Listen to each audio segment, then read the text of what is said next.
Namaste, I am Mr.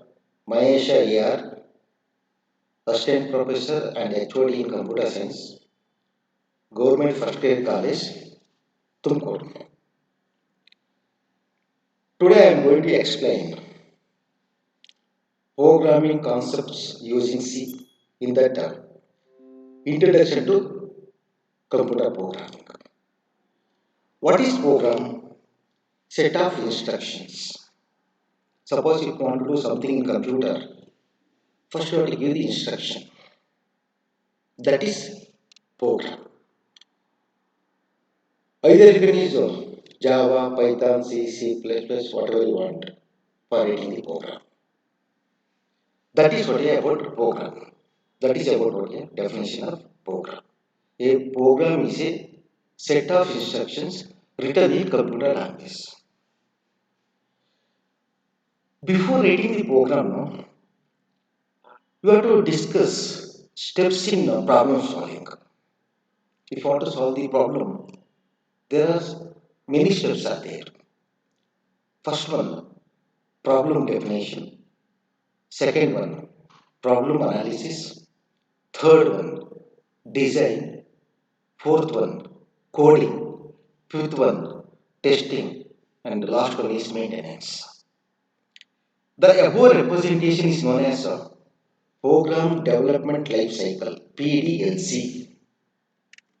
First, let us see problem definition. Suppose you want to solve the problem, no? You have to understand the problem pakka. That means what are the requirements we need to solve a problem. Without knowing the definition of problem, we can't solve that problem. That's the first step. Second step is problem analysis. Once you know the definition of problem, next to analyze the problem properly. Step by step representation of the problem is called problem analysis. It means what are the operations to be performed on the problem. You have to do. Next, design. Once you know the definition of the problem, once you analyze the problem, next you go for the design. Alternative solution for the program or problem is called design. Here either you can use data flow diagram, a system flow chart, or ER diagram. After defining and analyzing a problem, the programmer must design a solution of that problem. That is called design. Next step is coding. Generally, we can say program.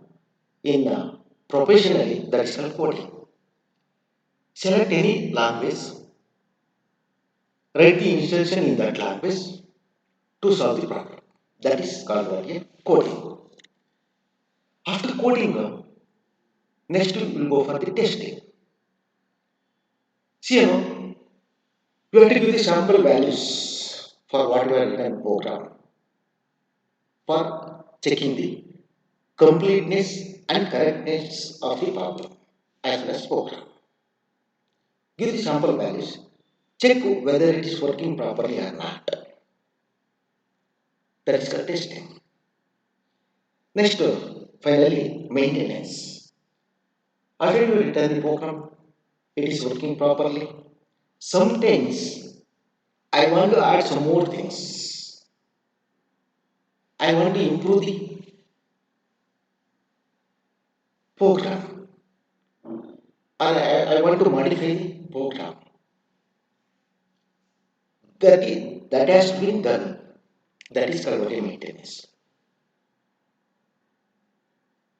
These are steps required for solving the problem. Next, we will go for program design tools.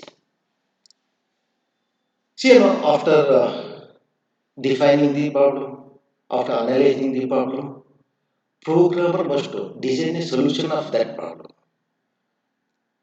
For this purpose, programmer can have two programming tools. Usually, common programming tools are algorithm and flow chart. See, now let us discuss algorithm. Algorithm is nothing but a step-by-step representation for a problem to get the required solution, required output. Means algorithm is a step-by-step procedure to solve a particular problem. In previously, we have discussed the definition, analysis, design, coding, testing, maintenance. Based on that one, you write step by step to get the required solution for the problem to solve the particular problem. Usually, in simple algorithm, there is a structured algorithm is there. In simple algorithm, step one is start, step two is input. In any programming, basically there are three steps: input, processing, output. You have to give the values to computer, that's called input. According to our instruction, it will process, it will evaluate, it will calculate. Then it will give the output. First step is start. Second step is input. Third one, calculation. According to your problem. Calculate whatever you want. Then finally you got output. Then stop. Like this, you can write the simple algorithm. Next, characteristics of an algorithm. It may accept one or more input. Either you can input one or you can input more than one. It should produce at least one output.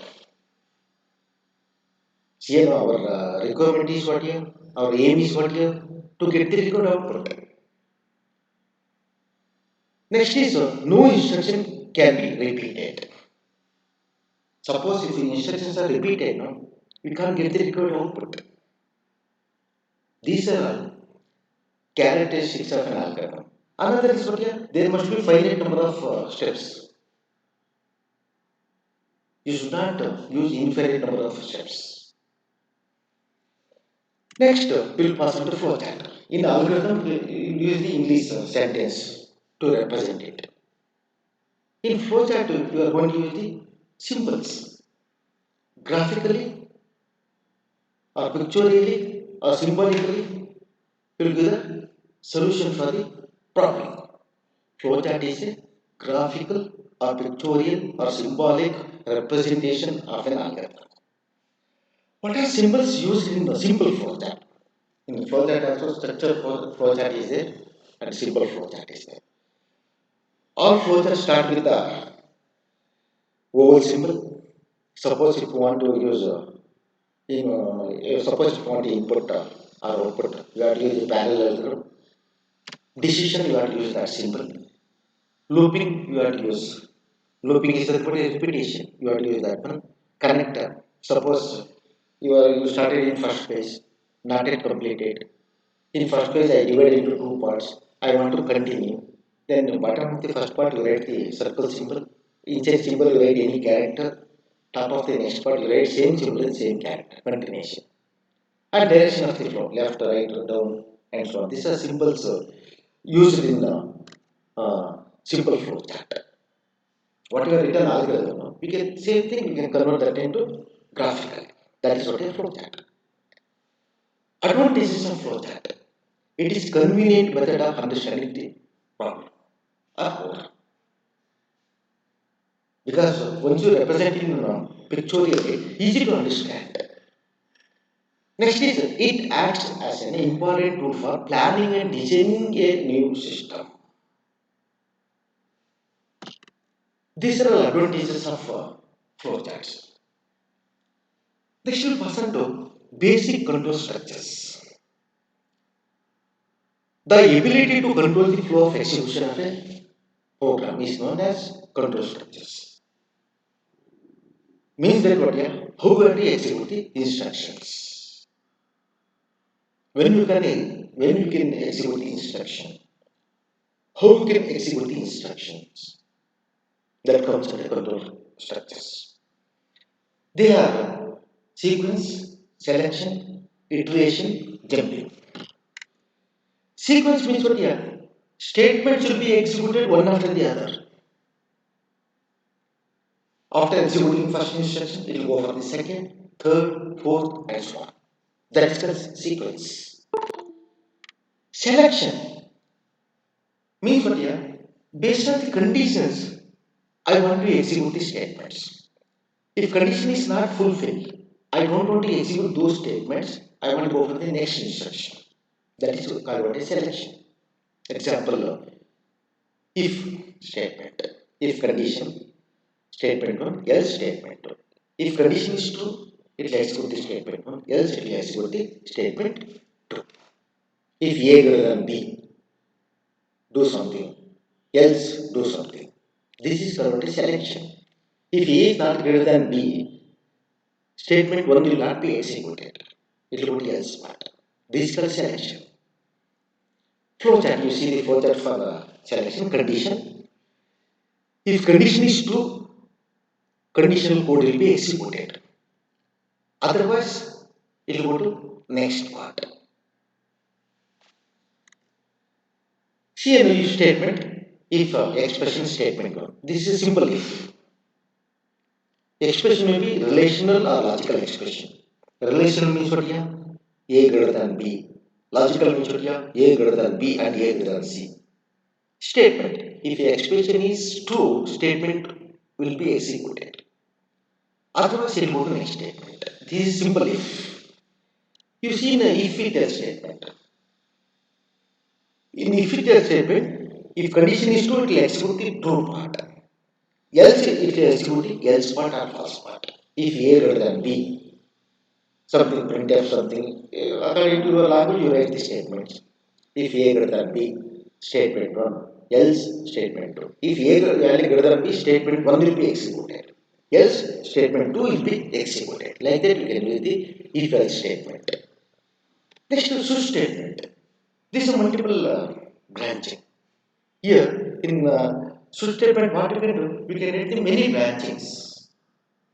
In using nested if also you can write it. You can do it same thing here. You see, switch expression, case constant expression statements. Like that, you can write any number. The expression must be integer or character. This is called a case selector. If the expression value equal to constant expression, statements will be according to statements will be executed. Like that, suppose if I write like this, if switch bracket option open case 1, case 2, case 3. If option value 1, it will go for the case 1. If option value 2, it will go for the case 2, 3, 4, and so on. If option value does not match with any values in case, default will be executed. Any number of branchings you can edit. Based on the expression, branching takes place.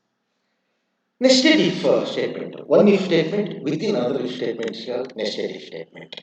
If A greater than B, statement 1. Else if A greater than C, statement 2. Like that. If A greater than B, if A greater than C. Like that. We can write nested if statement. Next, we'll pass on to iteration. Iteration is nothing but a looping. In branching, either maybe in the if statement or switch statement, statement should be executed only once, not more than once. In iteration, same statements will be repeated. Same statements. That is called iteration. Here, you see the flow chart here. If condition true, conditional code will be executed, again it will repeat. Again it will repeat. When it is false, then only it will come out. That is the difference between branching and looping.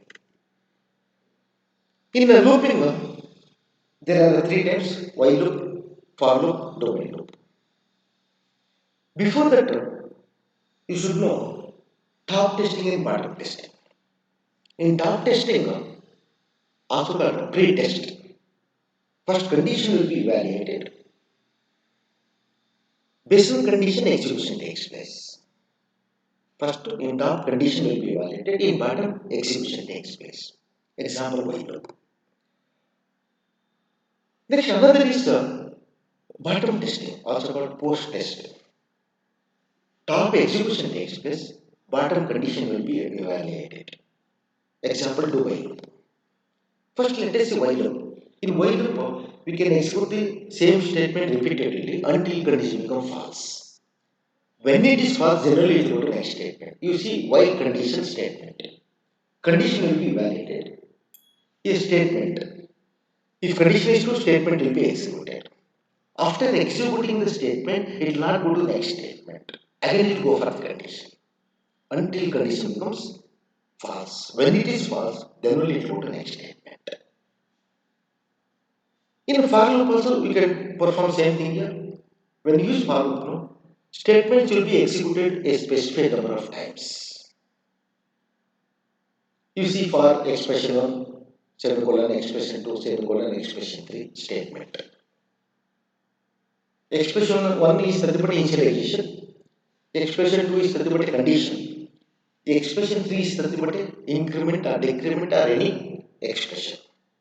First, expression 1 will be evaluated, considered. Then it will go for the expression 2. Expression 2 is nothing but condition. If condition is satisfied, then only it will go for the statement. After statement, again it will go back to expression 3. After expression 3, again it will go back to expression 2. If it is true, again statement and so on. Until condition becomes false. When it is false, then it will go to the next statement. Then you go for the do while loop. In while loop, top condition, bottom execution. Do while loop, top execution, bottom condition. But in while loop, we cannot execute the statement at least once irrespective of condition. But whereas in the case of do while loop, we can execute the statement at least once irrespective of condition because it is bottom testing statement. That is the main difference between while loop as well as do while loop here. Do statement while condition. Very first step, no condition at all. Directly it will go for the statement. After statement, it will go for the condition. If condition is true, again statements will be executed in between do and while. When it is false, then it will go to next statement. Next will pass to jumping statements. It is also known as branching. See, why you want to use jumping statement? Sometimes I want to execute something. After that, I want to execute the below the statements. I want to go to the next statement. That can be done with the help of jumping statement. This type of control structures allows the flow of execution jump to a different part of the program. Mainly jumping statements are break statement, continue statement, and go to statement. Break statement means that suppose there is a switch statement is there is a looping statements are there. After getting my required output, I want to come out of that loop or switch statement. That can be done with the help of break statement. Transfer the control from inside the switch or loop to outside. That can be done with the help of break statement. Continue statement. See, without executing the below, I want to continue the looping. That can be done with the help of continue statement. In the case of break statement, it will go to next statement when it is referenced, when it is encountered, when it is executed.